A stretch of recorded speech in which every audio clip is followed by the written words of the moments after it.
More cities in Arizona joined the state and federal government this week in declaring emergencies over COVID-19. Most notably, the mayors of Tucson and Phoenix announced restrictions on dine-in restaurants, bars, and gyms. To unleash the full power of the federal government in this effort today, I am officially declaring a national emergency. With every declaration come varying stipulations as longtime establishments shuttered their doors. It's just a big question as to how long this will last. Schools across the state also canceled class. I encourage people to go to your neighbors and try to do some kid sharing. And our nation's borders became more exclusive. Canada and the United States will temporarily restrict all non-essential travel. Steps taken in an effort to slow the spread of the novel coronavirus. We're not guessing. We're being guided by data, facts, and science. For a better understanding of the government's response so far, we got insight from Dr. Richard Carmona, former U.S. Surgeon General during the Bush administration, who served during the SARS outbreak in 2003. In a public health crisis like this one, who should be calling the shots? I mean, we're hearing things from the state, local, and federal authorities. I think we all have a role and a responsibility. I think the federal government can set the tone for the United States, but each state is different. How the disease is expressed in each community is different. So we apply the same public health science, but it may be a little different in each community. Whereas hand washing and social distancing is the same in different communities. Where you see clusters of diseases, you might take more aggressive moves more quickly at that point. So there's where you see the differences across the United States.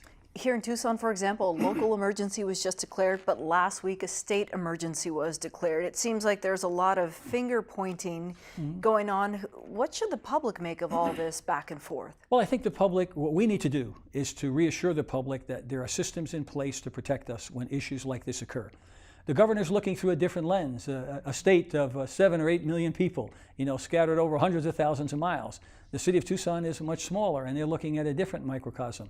So it's not one is right and one is wrong, but the governor may pull the trigger a little earlier because if he declares an emergency, it allows him to free up funds to do more. It allows him maybe to move the National Guard someplace to assist. So there are reasons sometimes that happens. All right, you were Surgeon General during SARS in 2003. Yes. What can we take from what we learned then and apply it now? Are there any parallels to draw? Well, the first parallel is the SARS is a coronavirus, okay? And viruses act similar, except the virus we're dealing with now is a, a mutation. So what that means is the genetic fingerprint changed, and so it expresses itself a little bit differently. So whereas we can say it might act a little like the coronaviruses, since it's new, we don't know exactly what it's going to do, but we do know since people haven't been exposed to it, it is a potential problem because you don't have any immunity. And those people who are immunosuppressed, who have cancer, who have AIDS, who are taking drugs that will suppress their immune system are at higher risk. For most of us, this will be a common cold, or maybe a little sicker than a common cold, but you'll probably do okay with it. But the vulnerable populations are the ones that we're most concerned with now.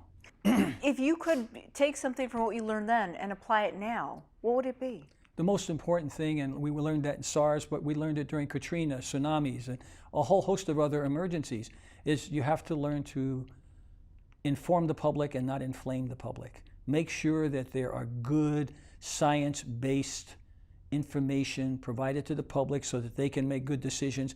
Make sure that the person speaking is a person of credible authority in the area so that the public feels, okay, this is the right person to be speaking to me. And then make sure that the public understands that in a challenge like this, we will continue to evolve on a daily basis as we get new information about what the virus is doing, how many people are sick, what city is it in now, where is it moving to. And because of that, in public health, we'll take different steps. And it's not that we're changing our mind, it's just that we understand this is an evolving threat.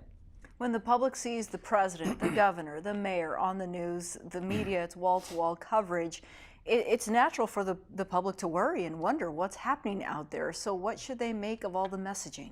Well, I think all of the messaging that I've seen is well meant. The problem is sometimes it's conflicting, and you have one official saying something, another official says something else. Somebody says, let's do 50 feet, let's do 25 feet, let's do spaces of so much. And the public goes, well, which one should I do? When we make those changes, we owe it to the public to have them understand why we're being more restrictive. We're seeing more disease, so we want to separate the space between you and somebody else. We want to decrease the amount of people in an open space because the more crowded it is, the more likely we'll transmit the virus. So it's not that they're wrong. Well-intentioned people are all talking at different times, and the public is, well, who do I believe?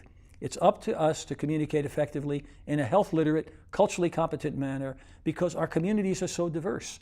We have to be able to understand and communicate at their level. This is really complicated science. For the most part, the average person is scared. They're scared of the uncertainty, and sometimes the uncertainty can be more toxic than the disease itself because of the fear and uncertainty. In your professional opinion, given the risk, given what we know now, is the United States, locally here in Arizona, are we taking the appropriate steps? We are. I do believe so. We have a system in place called the National Response Framework that we worked on a decade and a half ago, after 9/11 and after Katrina. Because we realized then that we have to be able to surge at a moment's notice, that different organizations have to be able to work together. And it's essentially an incident command system like fire and police use today, but ability to use it at a big scale, at a national scale. So we have that here, and we're scaling up now. You hear the questions. How many beds do we have? Do we need to have some pop-up hospitals to take care of people? How do we screen them differently? That's not being reinvented today. All of that is in the playbook as to how we do what we call all hazards. And coronavirus is one of those all hazards, which we put under the umbrella of emerging infections. And we see them all the time. This one happens to be problematic. Okay, and some promise that better days are ahead. Yes, of course. Okay, Dr. Carmona, thank you. Well, thank you, Lorraine.